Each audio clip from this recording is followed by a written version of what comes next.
Good morning and welcome to the Return Homestead. My name is Mike and my wife Marty and I homestead 50 acres in southeastern Kentucky. Today we're back working on our 2001 Fleetwood mobile home remodel. It's time to start hanging some drywall. We've got all the electrical done, now it's time to start covering those walls.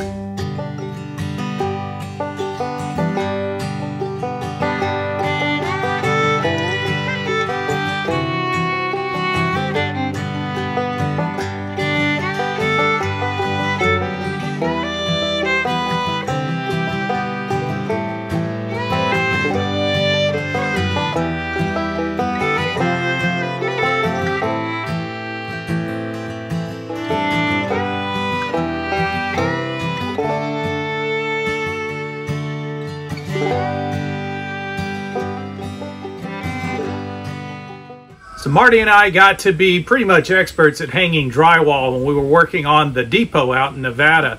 That train depot was originally constructed in 1910, so there were a lot of uneven and unsquare walls, and we had to do a lot of working around strange angles in order to get everything drywalled.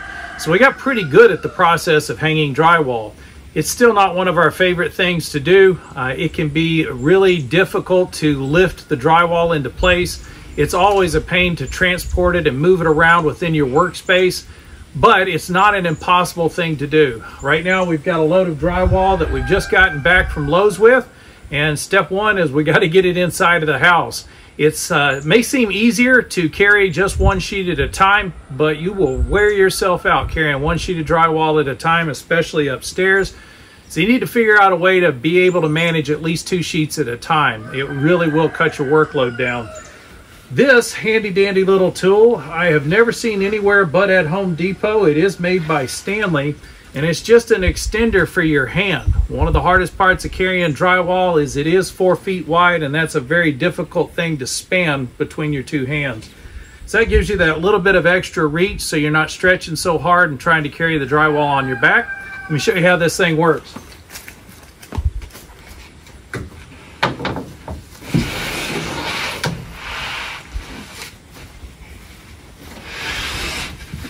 And yes, 2 sheets of drywall is heavy, but it is manageable. I'm going to try to position in the middle of the drywall. Get the hook under there. That allows you to support the weight much lower than if you were trying to reach both hands to get both sides of the drywall. It is heavy. It does take some balance and skill to move drywall this way, but 2 at a time will save you a lot of time. So carrying in 2 sheets of drywall is not impossible, but it does take a lot of extra effort. If you've got 2 people to do the work, it's certainly going to be a lot easier. You get one of you on each end of the 2 sheets of drywall. You can move them a lot faster that way without as much stress on your body. But if you're homesteading like we are, chances are there's not going to be anybody around to help. So you got to figure out how to do these things on your own. Yes, Marty is perfectly capable of helping me with this, but it's heavy lifting and I like to do that stuff for her. So I'm going to get the rest of this stuff dragged inside. Well, we got all the drywall inside. Now it's time to start building these walls out. Last time we were down here working, we did get the lid put up in the soffit area. Anytime you're hanging drywall, you always want to start with the lid, because that way when you put drywall up on the edges, you've got some extra support on that edge. So always hang the lid first. We were also able to get these lights installed so I could go ahead and connect the electrical. So this is essentially the lighting situation we'll have here in the alcove where the bed's going to go. Now it's time to figure out what comes next for the drywall. So the first thing that I noticed when I take a look at this alcove is that above this soffit, we've still got a lot of empty space. There's a lot of air up here. We've only got a few pieces of insulation stuck in, but there's a lot more room. I do have some 2x6 R30 insulation for roof lines, and that will really help with sound dampening as well as keeping heat from escaping from this area. So I'm going to go up to the barn, grab that insulation, and we're going to stuff this area a little bit better before I start hanging drywall.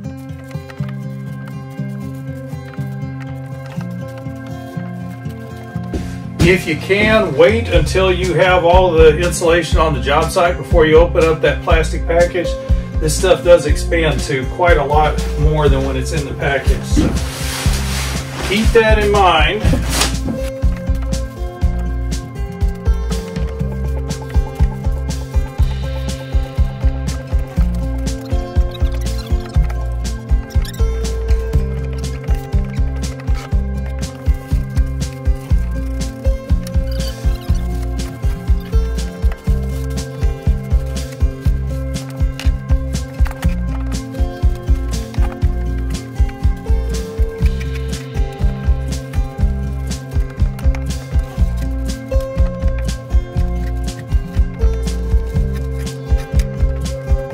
You may be wondering why we're bothering with all this insulation on interior walls.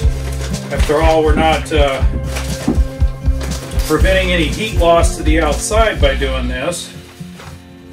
But one of the things we found very deficient in mobile home construction, this one in particular, is that none of the interior walls are insulated. And while that doesn't do anything for heat, it does do a lot for sound. And sound has a tendency to carry if you don't have insulation inside the walls. This is where we're going to be sleeping. Our heads are going to be stuck up inside this alcove. So I want to do everything we can to insulate this wall and make sure we don't have sound transfer taking place right around our heads while we're trying to sleep. So we're just going to stuff as much insulation in here as we have and as we can get in before we start hanging drywall. Now on to the fun part of the day, hanging drywall. Woot! So the first piece of drywall we're going to put up is going to be on this back wall just above the headboard. We want to sheet this because we want to get a good flat level 4 finish on the drywall. And we can't do that with the VOG. It's got little holes in it from screws and nails that were in it before, and it's just not going to work, so we're just going to resheet this. This wall also has no insulation in it, so every bit of mass we can get up here does help with that sound as well as heat. The fireplace is on the other side of this wall, so it'd be a good idea to get some more insulation up here. But to hang this drywall, the space is too long for a single sheet, and we've got to make sure that where we split the drywall, we have backing for that to run the screws into. I know I've got decent backing right at these seams, so that's where we're going to split the drywall. So we're going to do 54.5 on this side, 48 3/8 on this side, or 44 3/8. And that will allow us to sheet from one side and then get the other one done.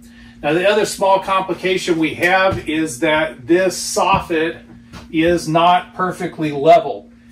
We do have a perfectly level headboard, but the soffit is not. There is actually a 1-inch difference between that corner and this corner. So we're going to have to trim the drywall to fit into the space that we have because we're truing this up. So this side of this sheet is going to be 25 3/4.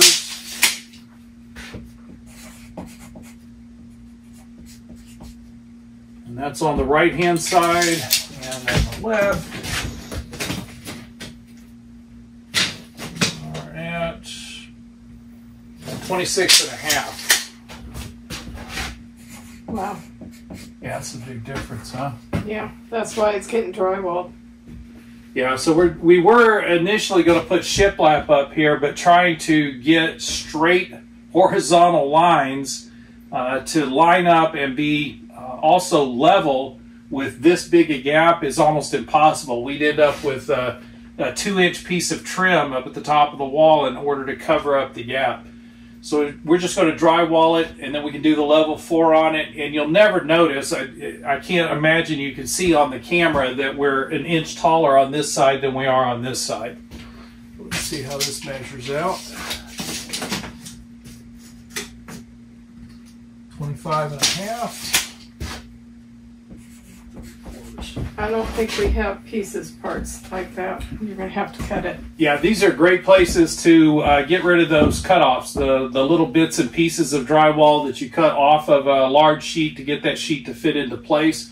You never want to waste any of that drywall. Hang on to it till you're finished with your project. You'd be surprised how often that 3-inch wide piece of drywall comes in handy. So we need to cut, we'll start with this side, 54.5, and we're 26.5 on one side and 25 3/4 on the other. I'll show you how to do that. All right, Marty and I were just talking about this, and we've decided there's actually a better way to do this. Because from this wall to this seam is 54.5 inches, the drywall is only 48 inches wide, and to get that length, we would have to take it out of a long side of a piece of drywall, which leaves us with a bunch of scrap. We want to eliminate scrap, or at least have the least amount of scrap possible. One of the things that we did notice is we've got another seam right here, which indicates that it's exactly 48 inches from seam to seam. Well, that's the width of our drywall. So if we simply cut this piece out of the short side of the drywall, then we'll have it to the right length to go seam to seam. Yes, we'll have a small piece that we'll have to patch in here, but we've already got plenty of cut off pieces of drywall, so we could find something to fit into that gap. And we'll have to trim this one just a little bit, but we can cut it off of the 48-inch side of the drywall and then just trim 2 inches off of the edge of it. So I'm going to take a couple more measurements so that we got our height correct on this other seam, and then we'll go cut this piece. So your T-square is set up to be exactly 48 inches long. So it goes across the short section of the drywall very easily, gives you a nice clean straight edge to work with. If we tried to cut a 54-inch piece out of this, we can't get that out of a 48-inch section, which means we will be cutting the length of the drywall. And we'd have to use a T-square on both sides in order to make that cut. It's a really difficult kind of cut to do. You've got to lay the drywall down on the ground because the T-square is just not long enough to cover 54 inches, which would be right about here. So that's why we decided to switch that up. So now all I need to do is find, measure from this side, 26 3/8. Rest the T-square on the top, put your toe on the bottom of it so it doesn't pull away from the drywall. Just cut down the length. Oops.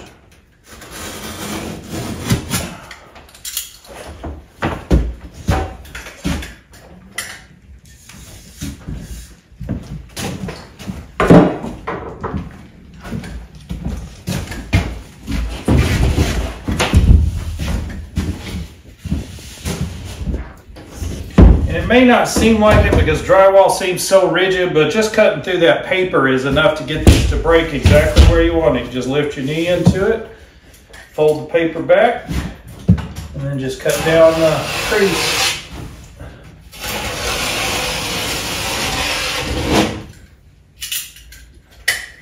Professional drywaller won't even need to make that back cut. They'll just rock it back the other direction and rip the paper right down the edge. So now we've got a 48-inch long piece of drywall, and it's 26 3/8 on one side. Now all we got to do is get it to 25 1/4 on the other. This one you just got to be determined to get it cut down to the right size. Obviously your straight edge is not going to be perfectly useful because you're coming off of the corner. That's all we need to do right there. Trim that little bit off. Wow, that seems like a dramatic shift. Come on, double check. Yep. So we got our measurement at 25 3/4. Just put a mark right on the very edge of the drywall. All we got to do is trim off this little wedge-shaped section. So we got the T-square right on the corner. We set the other end of it on our mark. And we're just going to trim this up some.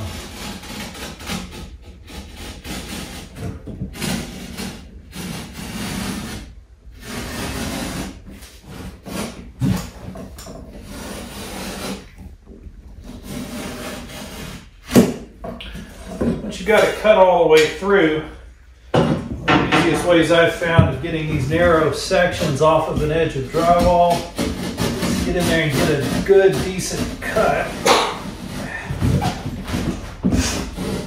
Your knife will follow that trail that you've already cut through the paper. So cut this through as best you can. go all the way through, oftentimes this will just kind of snap right off.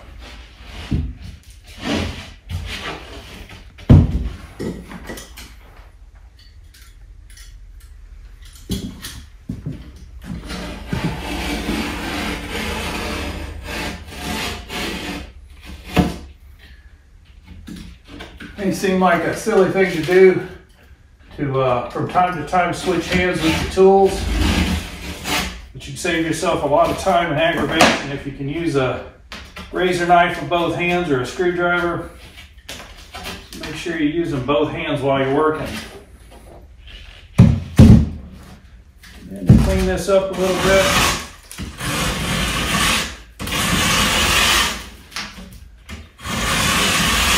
we don't have any high ridges in there.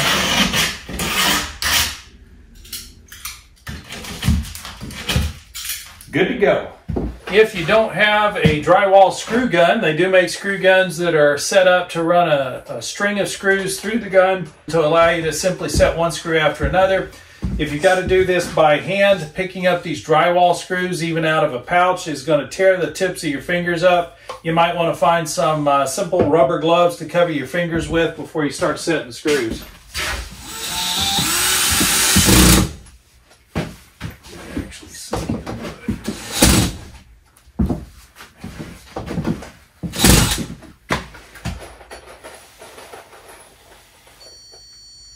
Excellent. Right there.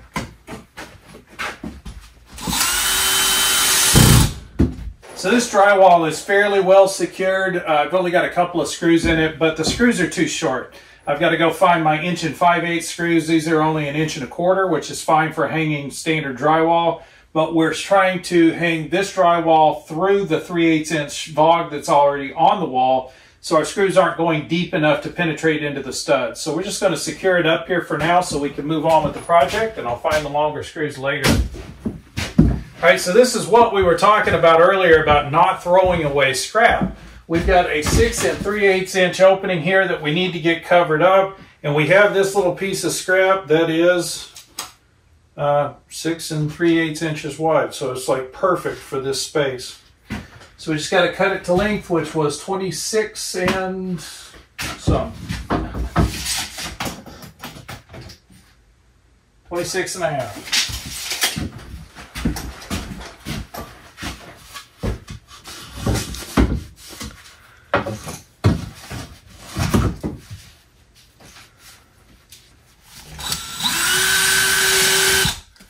So that's all we need right now, just to hold it in place.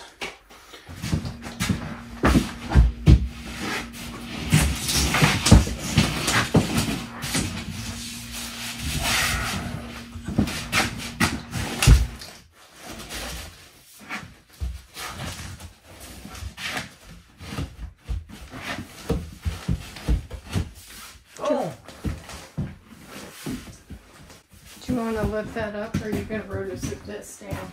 I'll rotozip. Okay. We got that shelf that's going to be sticking out Yes. over the top of this, so I've got to get it all level anyway. Yeah. Okay. Because I can hold that up. Yeah. Get it right where it is. All right.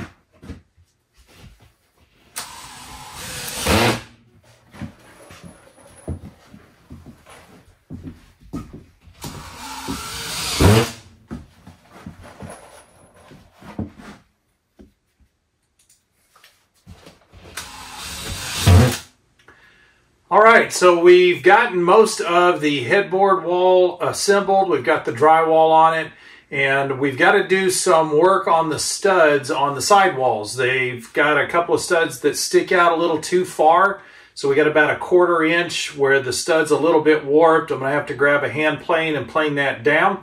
So we're going to skip working on the rest of that for the moment and go ahead and put up some larger sheets of drywall. Walls like this you have some options on because it is shorter than the length of a full sheet of drywall, and it's also shorter height-wise than a full sheet of drywall. So I'm only 91 1/4 inches from the floor up to the top where it meets the ceiling. So I have two different directions that I can set the drywall. It is exactly 48 inches from this corner to halfway through this stud. So that would allow me to set a piece of drywall vertically. When you're considering doing that though, always consider the rest of your wall, because this is now going to be 91.5 inches tall and only 16 inches wide. And to get 91.5 inches, we're going to have to cut a piece off of a long section of drywall along the long edge. Now we have quite a few scraps in here. I'm sure we're going to find one that's at least 16 inches wide, so we'll be using that. So just think through all of that before you start cutting drywall. The easiest way to do this and get the least amount of scrap would be to cut a sheet of drywall that only covers 48 inches of the wall, and then do the same thing at the bottom. You end up with a lot less scrap that way. So to avoid having a cutoff from the long edge of a sheet of drywall, which would leave us with an odd width sheet of drywall, we're just using some of the scrap that we've already got laying around. Marty's been going around measuring and putting measurements on things, so we knew this one was going to be 16 inches wide, which is what we needed. It's 48 inches long, so we shove that up top and then fill in the bottom with another piece of scrap. So that way we use up as much of the drywall as we possibly can. We take care of these odd-shaped areas, and we end up being able to install one entire sheet, which was a whole lot easier than lifting up bits and pieces and sticking them in place. So let me show you how we cut this one down. We need it 16 inches wide, so I put my measurement on there, scored a line, just fold it back, trim it off.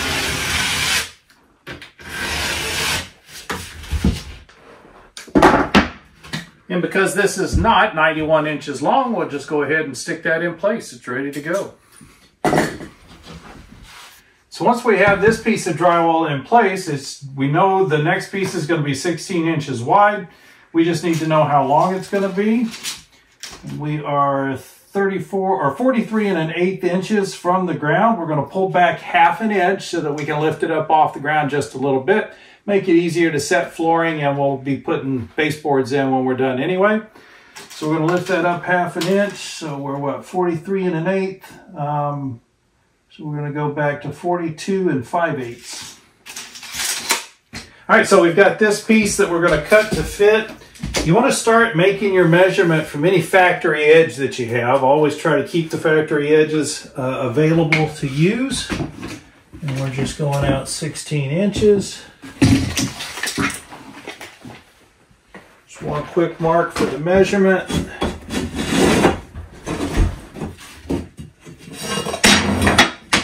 the T-square, put a straight line across.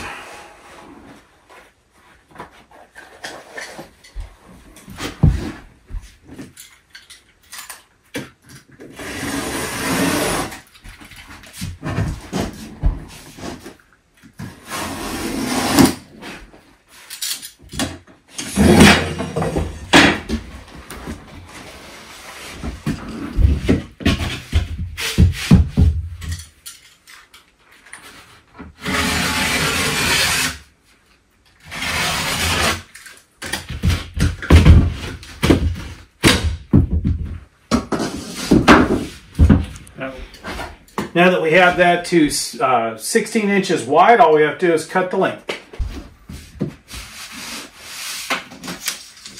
So our length is 42 5/8. Quick mark.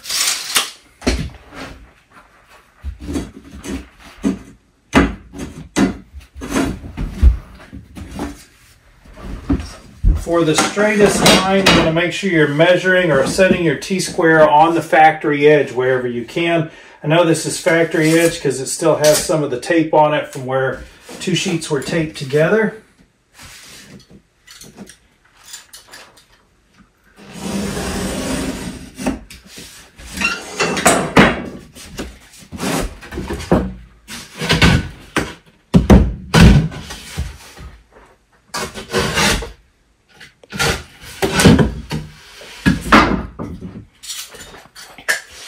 That should fit right in the spot we've got ready for it. going to make sure we get that 1/2 inch gap. This scrap of drywall comes in real handy for that.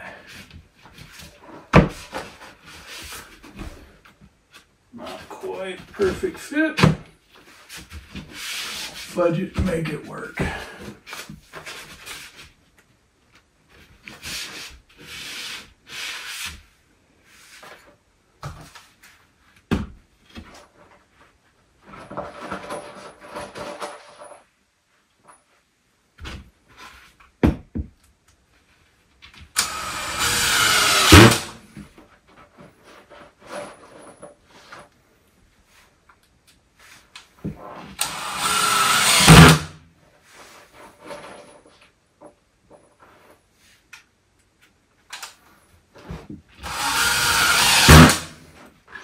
That's one wall of the shower completely built. Well, at least halfway built. This is only one side of the wall. We'll get around to the inside of the shower at another time. So once we've got the drywall up over these boxes where the electrical needs to go, we're going to use the roto zip to actually cut the hole in the drywall. Now you can cut these holes with a handsaw. It doesn't require anything special. A little $5 saw you get at Lowe's is more than enough. You just got to mark off the area you want to cut and then cut the box out. The problem is the drywall seldom goes up exactly like you expect it will, and oftentimes these holes end up really jagged and off-centered from where you needed them. You end up cleaning up the edge a lot when you're done. The RotoZip makes it nice and clean because you're going to follow the edge of the box to make the holes.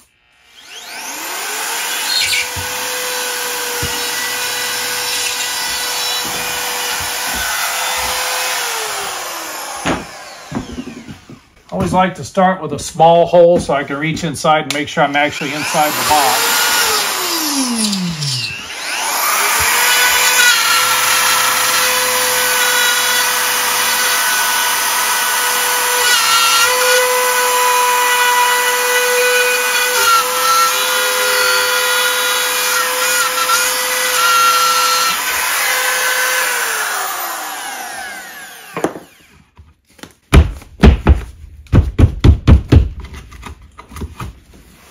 That's how you cut the hole for the drywall, through the drywall to get your electrical outlets to pop out.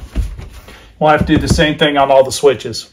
All right, it's taken us several days to get to this point. Keeping in mind that I'm working on this after I get home from work. So we only get about an hour or so worth of work that we can put in. But it doesn't take long when you're hanging big sheets of drywall. Still got a few of the finer details that have to be fixed up. Got to tidy up that electrical before we can cover it up with drywall. This back wall in the bathroom still needs some attention. We've got to repair this hole before I put drywall over it. And we've done what we can here at this weird bump in the ceiling. So we did trim the drywall up to match the curve of the ceiling, so that'll allow me to get in tight with the mud. But we'll probably have to do some interesting stuff with trim work to clean that up and make it look nice. Nothing we can do about the divot in the ceiling. It's just going to be there. Need to get a cover on this electrical box before we can cover that up. So that's all of the big drywall work. There's still a little bit of tidiness. We've got to clean up some of the edges. If you look up above my head here, we haven't done this portion yet. This is going to be covered primarily with scrap pieces anyway, so we're kind of waiting until we get to the end of what we're doing. We don't want to cut up large sheets of drywall to try to cover this. And we still need to get the proper drywall for the shower. So we're going to use a mold and mildew resistant drywall in there. So we have to buy those sheets, and we'll probably need to do some work around the toilet, but we've got to pull the toilet first. So this is all of the drywall we can get hung right now. We don't have all the screws set in it, so that'll be the next step, is to get around and get all the screws put in. We're also going to sheet this outside wall completely. We just don't like the vog, and on this external wall I really don't want to rip it off unless it's absolutely necessary. So we're going to hang another ½ inch of drywall on the vog that's already up there, just to sheet that out cleanly so that we can get a nice smooth finish on it when we start mudding. And we'll have to do something different with the windows. We'll build out our own window casings and window sills so that we can fill that extra wide gap. So we're going to pull all this trim off of the windows for now while we hang the rest of that drywall. So we got a couple of small drywall purchases to make, but for right now, I'd say we're done hanging drywall for the day. If you haven't subscribed to the channel yet, please go ahead and do so. We've got a lot more remodel to come, including plumbing and tile setting. You won't want to miss out on all of that. If you enjoyed the video, please give it a thumbs up. That helps to promote it online so other people that need to be encouraged can get out there and find it. Please think about what you're going to do to return to the land, return to labor, and return to life. We'll see you next time.